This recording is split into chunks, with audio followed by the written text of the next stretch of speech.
Hey there, Agile ghouls and goblins. We're recording this episode during Halloween week.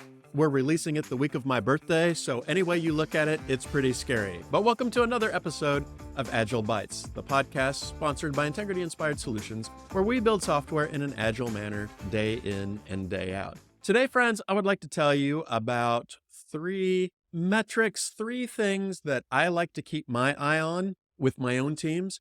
I want to share them with you. Some of you may already be very familiar with these things. Some of you may not. So I hope that you learn something useful, and maybe you will, even if you are familiar with these things, maybe hear some things that give you some ideas on how you might use them. So today's episode, we're going to be talking about cycle time. We're going to be talking about cumulative flow, and we're going to be talking about throughput. So let's start out with cycle time. You know, a lot of the things we do with flow and software development, we stole and adapted from lean manufacturing. And in lean manufacturing, phrases like cycle time, lead time, touch time, or tack time, these have specific meanings that are generally well known in the field of lean manufacturing. When we brought them over into software development, though, a lot of these terms became more ambiguous. So when I talk about cycle time, I'm going to tell you what I mean by cycle time. And if you feel like that's not an appropriate term for what I'm describing, then by all means, use a different term. But in software development, especially when we talk about Kanban systems, cycle time designates the measurement of any 2 points in the flow, the time that passes between any 2 points in the flow. So you sort of define where the cycle stops and where the cycle stops. Now, a lot of times in software development, when we talk about lead time, we are talking about the whole time, right? The time from ideation to delivery, even the time that the cards sit there waiting for someone to pull.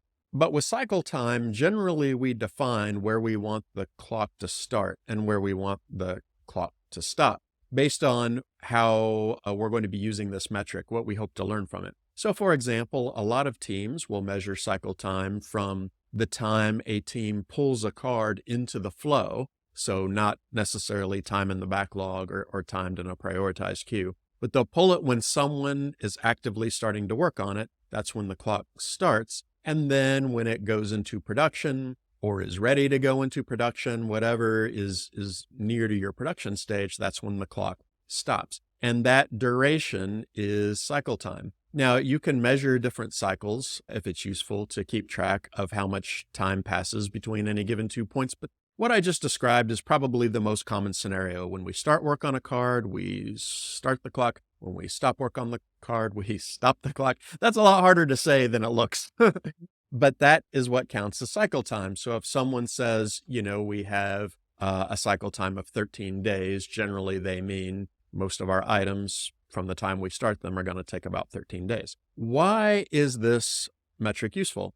Well, one is it does help us answer the question, how long does a single thing tend to take with our team? So for example, I might look at our cycle time scatter plot and I might see that 85% of our items are done in 13 days or less. You know, that's what our cycle time looks like. So then I can talk to other departments or I can talk to clients. And when we're talking about how long a given feature or user story or work item or whatever your units of work are, how long that might take, I can say, well, 85% of the time it takes 13 days or less. And that helps us get an idea of what the expectation should be. In fact, for teams that publish service level expectations, it's pretty much derived from the cycle time. 85% of items were completed in 13 days or less is a service level expectation. It's not an agreement, but it helps people know kind of what to expect once you start working on something about how long is it going to take. So it's helpful from that perspective,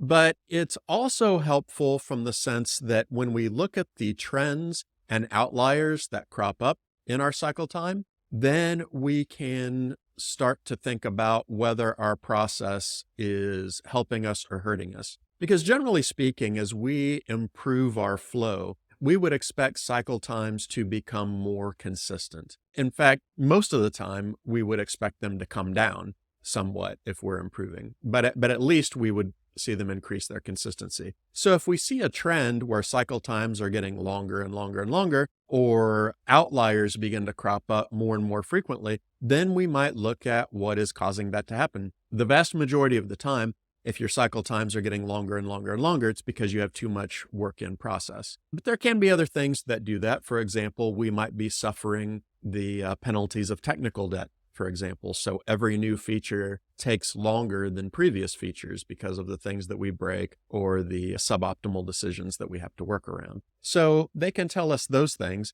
The other thing that cycle time can tell us is how close we are to having an outlier. So if, for instance, my cycle time is 13 days for 85% of my items, then if I'm working on a card and we're on day 11 and I'm not even halfway done with it, then I know we are getting very close to outlier territory, very close to outlier territory, actually. And as a team, we may make decisions about how to prioritize that card in order to keep it from becoming an outlier. Maybe more people jump in and help me move that card forward, for example. And so cycle time kind of gives us an idea. You know, a lot of people ask in a Kanban system, how come work just doesn't stretch into infinity? Because there's no deadlines. Well, cycle time kind of serves as, it's not a deadline, but it's a soft indicator of about how long our items usually take. And so if we have items that are getting close to that time, and we can look at how far along that item is, it kind of gives the team a little sense of urgency, right? We can see how that item is aging compared to how long things usually take.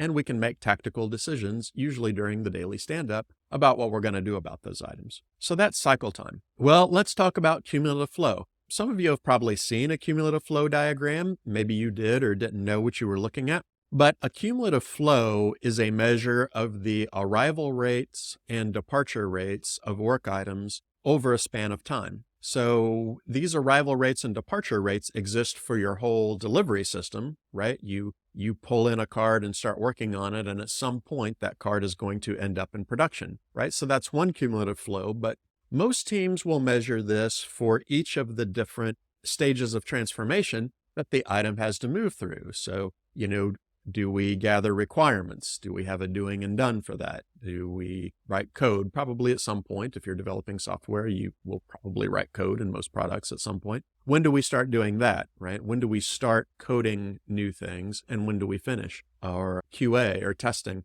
These are all stages of transformation that our work items go through. And the cumulative flow measures the rate at which we are pulling new items into a stage and the rate at which things are exiting that stage. Now, why is this useful? Well, there's a couple of reasons. One is we want our arrival and departure rates to be as similar as we can make them. That's the mark of a stable system, that we are finishing cards at a rate that is commensurate with the rate that we are pulling new cards in. We're starting new work no faster than we can effectively complete work. And so the cumulative flow shows us where we might be getting out of step with that. As you see the zones begin to thicken on a cumulative flow diagram that's telling you you're pulling in new cards, you're starting new work, but you're not finishing. You're not finishing as fast. And so you can see that on the diagram. This is very important to teams. First of all, obviously for efficient delivery, we don't want to be starting new items faster than we can finish them, because if we do that, then we are slowing down every single item. We're only kind of making the situation worse for ourselves.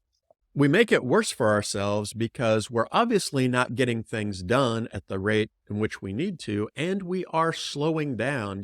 You can almost see a team bog itself down in a quagmire of delivery this way because they just keep starting new items, but they're not finishing the other items at a commensurate rate. And so they just keep slowing themselves down, slowing themselves down, slowing themselves down. The cumulative flow also shows us how we're doing on work in process, right? Whether that number is growing or shrinking. And generally, we want it to be as low as possible. In fact, the most efficient teams have parts of the cumulative flow diagram that vanish from existence. That means that that stage is actually waiting for work. They have actually finished everything, and now they're waiting to pull new work into the system. And that's kind of where you want to be, or at least it's preferable to work waiting for people, right? So we'll see that on the cumulative flow diagram. Are we pulling in more work than we can effectively finish? And that's a good conversation to have with your team. Obviously, the closer your arrival and departure rates are, the more valid anything else we do with our metrics is going to be. It's a reflection of the stability of your system. And in order for the other assumptions to kind of work out,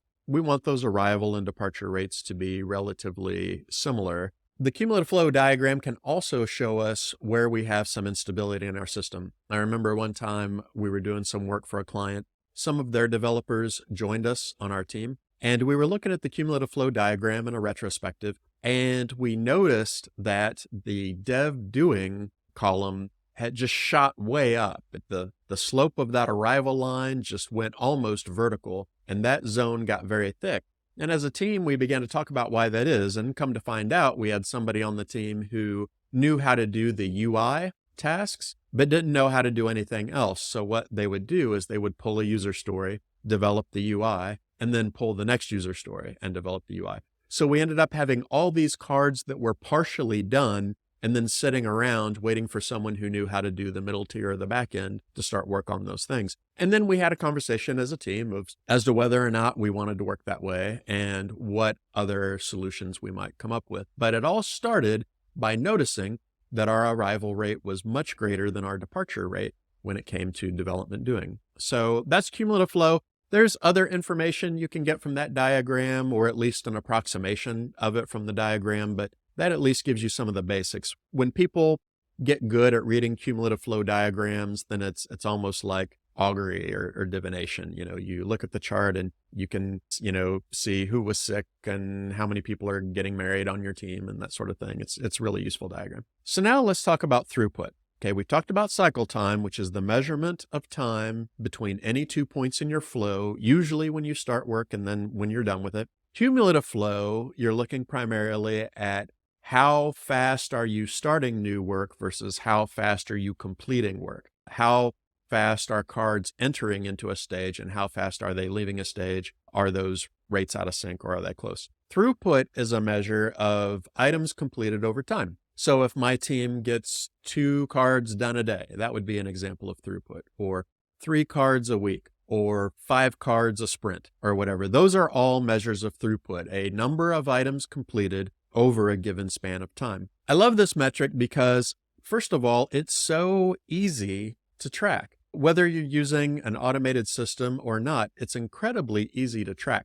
Most software development teams that are not scores and scores and scores of people are just not completing dozens and dozens of items every single day. So it's really easy in your daily stand-up just to note the things that got done the day before and keep track of those numbers. Okay, we got 2 things done yesterday. Okay, we got 1 thing done the day before that. We got 0 things done the day before that.